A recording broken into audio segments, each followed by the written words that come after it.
Welcome back, all you Fabricans and Fleshbags, to the super, not funny show reviews. I am Jen Thépuppét, your resident Fabricant and commenter extraordinaire on all things pop culture. And today we're going to be reviewing the 6th episode of The Equalizer, entitled The Room Where It Happens. And that is on CBS, and it's streaming on Paramount+. So, was it good? Was it bad? And should you be watching? Stick around because I have opinions. The Equalizer, Episode 6, entitled The Room Where It Happens. And let me just tell you, this should be calling this the episode where it happens. And what happens here is firing on all cylinders and being awesome. Unlike other times, I'm going to tell you straight up, love this episode. It was the best episode of the series so far. If it gets better than this, good God, we're in for a treat. But I get ahead of myself. I'm just so excited. This was good TV. But maybe you want to know a little bit about what the episode's about. So the room where it happens, if you ever heard that phrase, it essentially is talking about war rooms or any other places where like all the action happens, where things are decided, things are happening.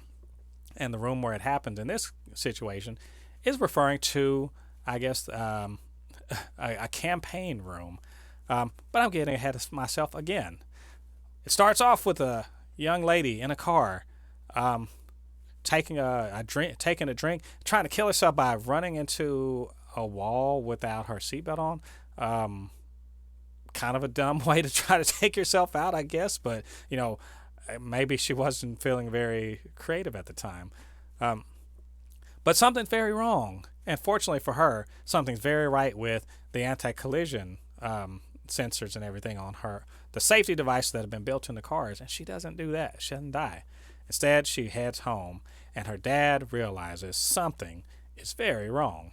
And if something's very wrong, and he sees maybe he's not going to be able to get to the bottom of it himself, so he calls in Robin McCall, the Equalizer, because something is funny with his daughter, who, by all other accounts, is a successful college student and is interning for a mayoral candidate. It looks like she's probably going to win become mayor. So that's where Robin comes in, and our whole show starts. And Robin, this is a show. I want to say this episode's a showcase for so many people, but in particular that Robin, she's just very adept at reading people and reading a situation and understanding. Once she meets this young lady, something's not right with her. Even if the girl's acting like everything's fine, she says, "I'm gonna be fine. I just need to, the stress has gotten to me. I just need to binge a season of something and eat some ice cream." But that leads her to look through the girl's phone because she's the Equalizer. She don't have to care about rules, and see that someone was texting and possibly threatening her. This sends her over to find out that the guy that was so-called threatening her really didn't do anything to assault or anything. He was just paying for grades from her, and he paid her for a term paper that was late, and he was very upset about it being late, but he paid for it in the form not of money because he's a rich kid, but in the form of Oxycontin, in particular 20 pills. And that leads her back to discover that the young lady tried to take her own life by taking pills. Something is very wrong here. The rest of the episode proceeds to unfold as we see that all is not right in the campaign, that she was avoiding going to the campaign, and that gets her to send Mel undercover to find out more about that place. And what she finds out is the mayoral candidate, who's possibly gonna win, is being campaign managed by the so-called Queen Maker, who has made a career over the last couple decades of getting women into office. And kind of, he makes truck on his feminist, I guess, his ally, being an ally to feminists and the sort, and women and the sort. But as it turns out, he may ally in public, but in private, he's a predator. He preys on young women that are a certain type, and gets them in liquored up or in odd circumstances or just wears them down and has affairs with them. But then, because he's rich and powerful and he has lawyers and everything, he gets them to sign away their rights to sue and everything with a little bit of money.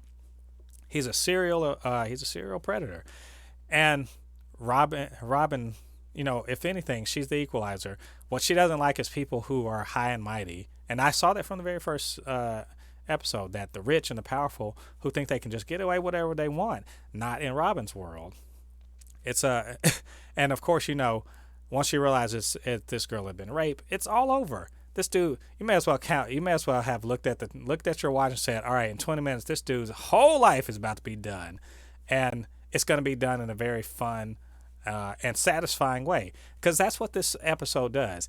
It serves comeuppance in the most satisfying way. That is what the Equalizer should be doing. The Equalizer, when it's at its best, the core concept of the Equalizer in any iteration is people who think they can't be touched getting touched. And I'm getting touched hard. It's being not just touched, whap, slapped on the back of backhanded with reality that they can be touched. And Robin McCall will bring the pain. But she can't do all that stuff alone. She's got there's some things she just can't quite find out. And those NDAs and the power of this guy, quite big. So even though she tracks down a couple people who will tell her that they were raped and they were taken advantage of and so forth, and they had to sign away these NDAs and their whole lives were ruined and all this stuff. They think he's too powerful, and of course that means that Robin, as much clout as she has, she can't do anything to make people come forward if they're scared. But she does a brilliant thing, and she brings in Detective Dante. You know what? That is a relationship that really works in this show. It works. I said it before. She's Batman. He's Detective Dante. He's Jim Gordon. He is the Gordon to the Batman. And if there was some more underlying romantic tension between them, there's definitely that in spades. And it's something I really quite love. The fact that I hope they're going to be dancing around each other a little bit. Please, writers, don't consummate this too fast. I want to see a lot more of this, and I want to see more of their teaming up. Because let's face it, Dante is the White Knight. I said that again in previous episodes. He is a White Knight, and even if he has to work with, a vigilante like this, he wants to find the truth and wants to get justice. And justice in this case, not just against a guy who's a predator, but also against people enabling him. In particular, a former, probably dirty cop who is now a private investigator and doing all the dirty work for this guy and covering this guy's stuff up. So his sense of justice and honor demands that he works with McCall in order to bring these guys to justice. And the way they work together, it's beautiful. It's just wonderful to see it work. And also, we get Mel in there. We get our husband in there. The whole bit is that she doesn't say it outright, but Mel apparently had been sexually assaulted before, and she's become stronger. She's a stronger person, even though that happened to her. There's the idea here is there's a message that could be going on about trauma and abuse of power and sexual intimidation and all the like. This is make no mistake, this is a message episode.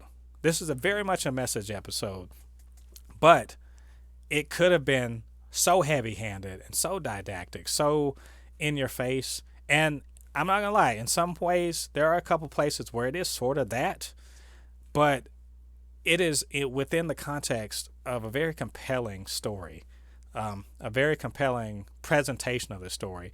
Mel's not she may have been a victim of that assault, but she's not a victim anymore in her life. And in a way, she has to, she sort of says that to the young lady. You're not a victim either. You stood up. You have a chance to stand up. And the way they incorporate the young lady into the final, comeuppance is so beautiful. The way they convince someone who has a big stake in this guy being successful and not in jail, and instead do the honorable and right thing of putting his ass on Front Street, where he can't deny anything, where he can't run away from the things she said. and like right on TV in front of everybody. He can't deny it, and with proof and everything. And to just see such a dude topple, you're from the start. You want this guy to fall, and to see him fall, it's like watching a redwood fall over. It feels like seeing a something impossible fall to the ground. So very good. Robin's on point in this. Mel is on point in this. Everybody's on point in this. It's just, I can't say anymore. It's just satisfying to see the way it all works out. And to see a message like this be told in a way that's compelling and straight. It's forthright, and to see the way it helps develop the characters. Dante and Robin, they are going to be working together some more in the future, and I, for one, cannot wait to see that. But that wasn't the only story in this one. I know I'm rambling on, but that wasn't the only story. There was a B plot. The B plot involves Delilah, who in previous episodes got in trouble, and part of her penance is to do volunteer time at the juvenile detention center. And she made a friend. She made a good friend who was just getting out. She's 18. And when she wants to hang out, Robin, being prejudiced because she's afraid that Delilah's going to go the way she did when she was a kid. Being prejudiced against this girl, doesn't know anything about her. But Delilah hangs out with her anyway, and finds out that her boyfriend, while she was locked up, took all her things, wouldn't return her things unless they got back together. So there's a bit of, trying to hold her things hostage in exchange for, having a sexual relationship. It's all, an unfortunate thing for a girl who has nobody to look over, look and watch her back or to help her out or anything like that. And Delilah, because she has a good heart, wants to help out, but she has a stupid idea of breaking into this guy's apartment, and they get caught, and Delilah gets away, and the girl, goes to jail.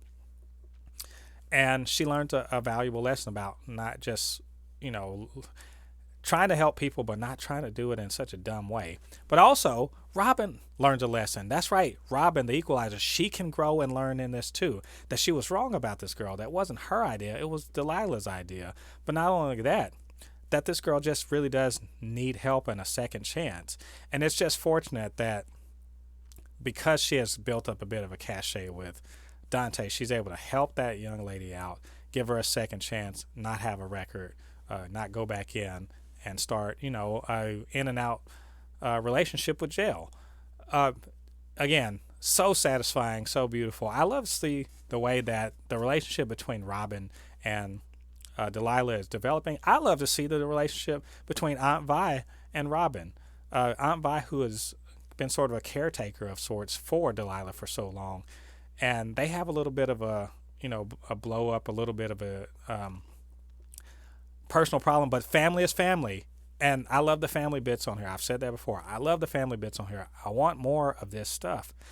This, I can't say anymore. This was a perfect episode to me. Had everything.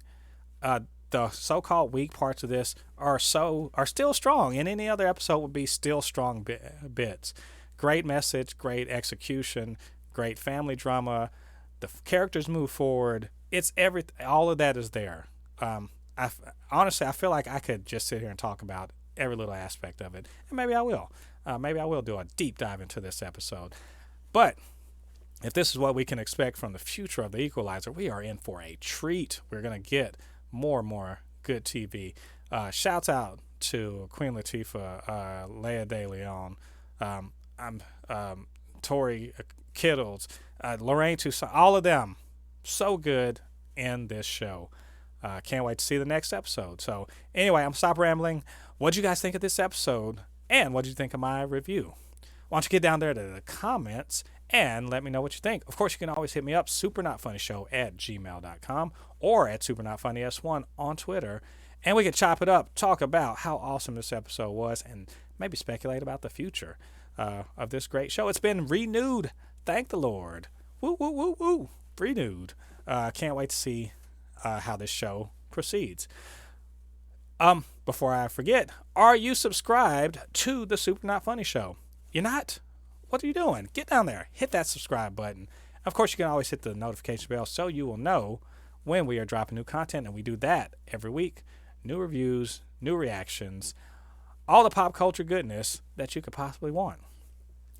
All right, all you Fabricans and Fleshbags, thanks again for joining me for this review of The Equalizer. Come back next week when we review yet another episode of The Equalizer. Until then, I have been Mo Thépuppét, your resident Fabricant and commenter extraordinaire on all things pop culture. And I'll see you guys on the other side of the thread. Peace!